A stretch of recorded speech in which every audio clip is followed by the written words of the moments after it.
यो अन्तः प्रविश्य मम वाचमिमां प्रसुप्तां सञ्जीवयते अखिलशक्तिधरस्वदां नान्यांश्च हस्तचरणश्रवणत्वगादीन् प्राणान्नमो भगवते पुरुषाय तुभ्यम्.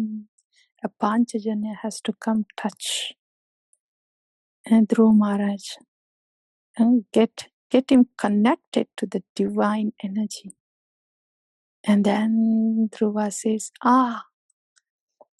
Anyam Shahasta Charana Shravanatvakadi. Yes, I got it now. Yes, I feel it now.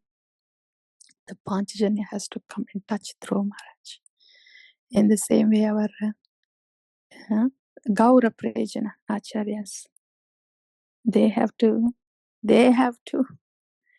constantly singing, glorifying.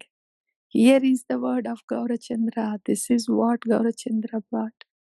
Jiva Jago, Gaurachandra Bole.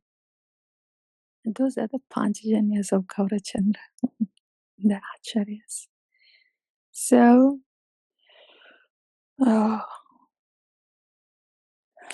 taking these words of Acharyas, this is how the testimony that there is Acharya Upasana is they will have Nama Ashraya.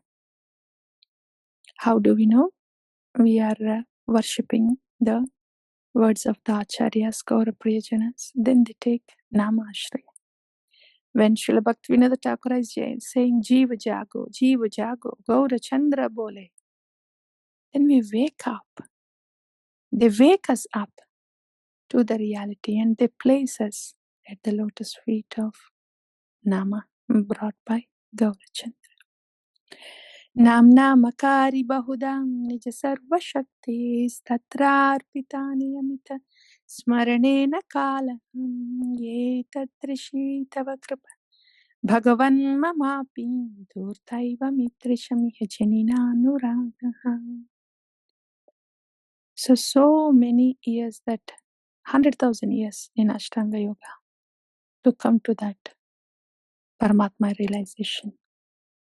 But in Bhakti Yoga, the mind is at once subdued when we hear about what Bhagavan is saying, when we know who the holy name is.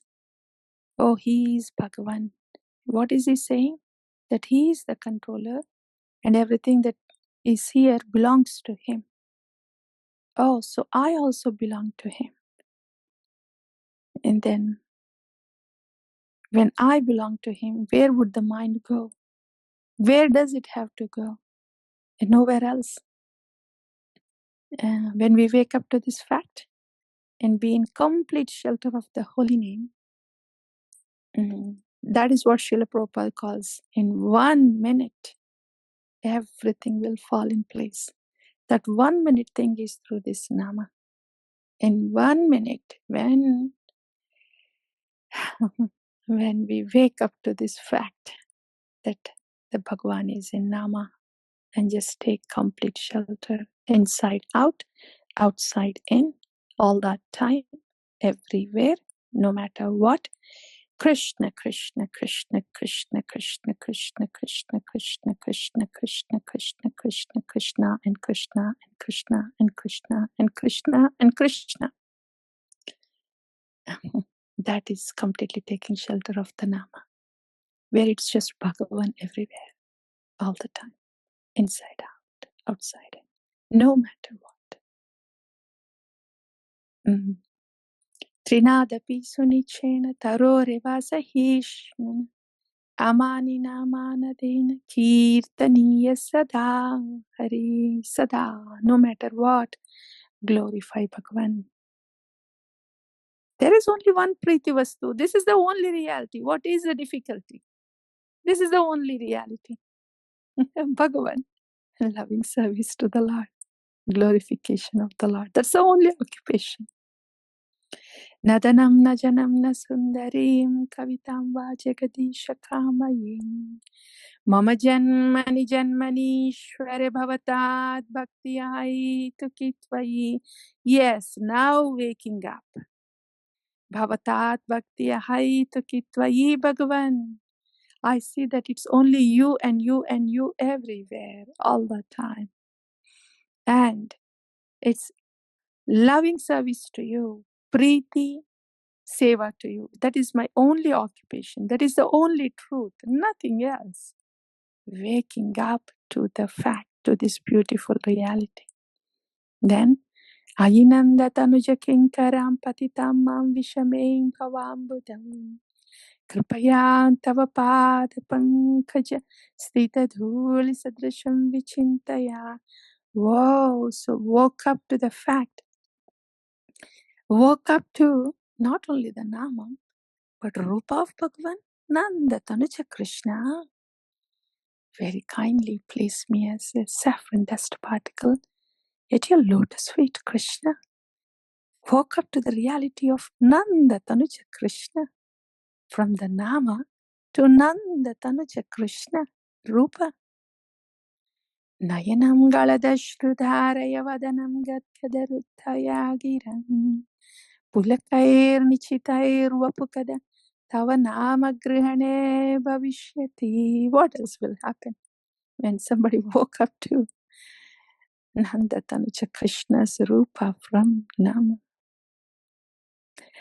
Yugayitam Nimishena Chakshusha Pravarshyayitam Shunyayitam Jagat Sarvam Govinda Virahena. Where is the external conscious anymore?